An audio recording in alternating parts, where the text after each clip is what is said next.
Good morning. I thought today I'd show you around a bit before going to the house and share our story as to how we got here.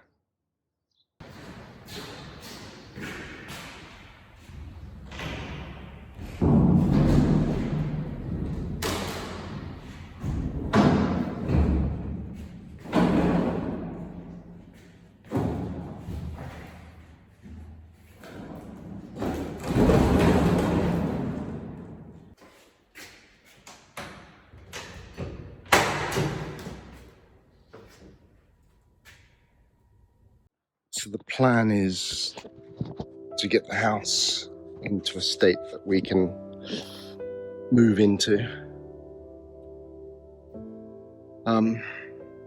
As it's currently uninhabitable with no electric, water, and it's filthy, and there are some dangers around the house that need to be sorted out, plaster falling.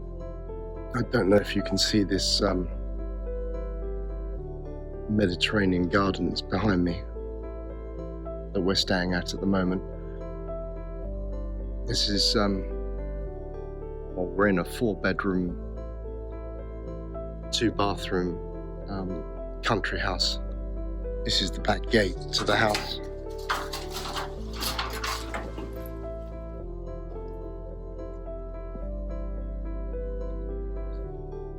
And the vineyards that we're sitting in. Let's say we're in the country. Well, it's classed as the country. It's just a few minutes from town. Just miles and miles. About a mile over there is the sea. I'm 56 years old, remarried, 2 older kids, a 24-year-old and a 30-year-old.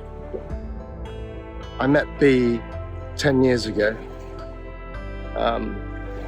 She's much younger than I am, but she helps to keep me young and on my toes. We've got 2 amazing kids together, a 6-year-old and a 9-year-old. Mazara, where we are, is a very old town. The Arab district that we live in goes back to the 700s. The attitude of people here is probably about 20 years behind the rest of the world in terms of the way of life here. It's stuck back in time. It's lovely, it's refreshing. Fishermen still fish with nets during the night, with lights on their boats, their independent boats, catching squid, calamari, and they bring it in the early hours of the morning, so you can go down to the shoreline and haggle over the day's catch. You've seen the vineyards, everything's locally grown here. Tomatoes taste amazing, unlike the Spanish, which, well, by comparison, taste less. All the fruit and veg. I can even pull up by the side of the road and pick figs from trees, oranges from trees during the winter.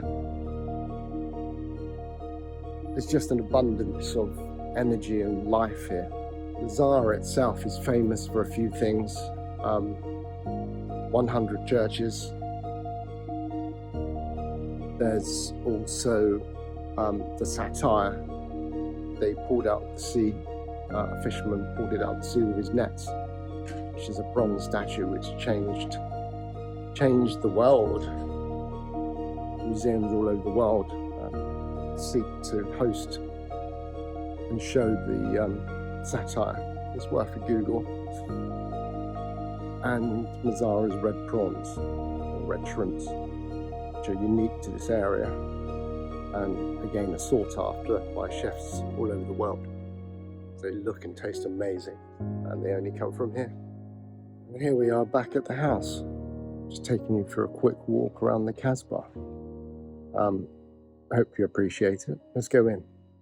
So I crudely calculated that we'd need 7,000 a year. We'd need a hospital close by, with good medical facilities. 7,000 would cover our food, essentially, bare essentials to get by. If need be, B and I could top that up. Well, I expect we'd top that up by getting some sort of part-time jobs or find some income, whether that's a cleaning company or B teaches online. So there'd be some income there. So we wouldn't have to eat into our savings too much. On top of which, of course, we need money to buy this house. As I say, you can purchase a house here ready to move into, which would be big enough for our family, for 40,000 less if you wanted to do some DIY on it before moving in. And that'd be more than adequate. So that was it for us. Belt and braces. We remortgaged our house to release the equity that we could out of it so that we could buy the house here. We've bought a house, as you can see, it's massive.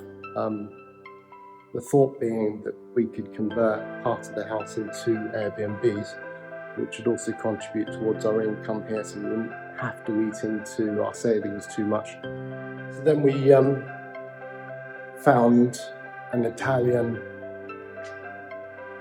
lawyer to help us with the purchase of the house online.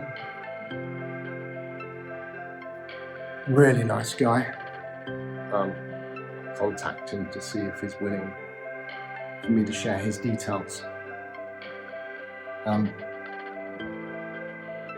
And within a couple of months, the house was ours, unseen, after all those years.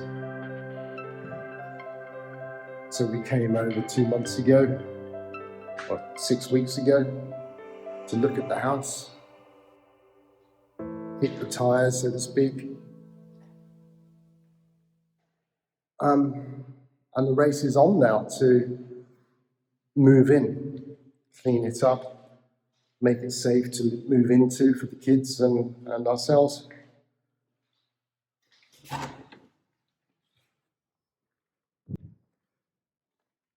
Go back to the UK and start packing up, take the kids out of school, register them here and move. Our exit strategy, if it all doesn't work or we run out of money or it all falls through for some reason, is to go back to the UK. But let's not think about failing. I don't think we'll be failing. It's not an option. So I really hope you enjoy this channel. I think I'm going to enjoy documenting our progress of where we've come from and where we're heading and sharing it with you. Take care.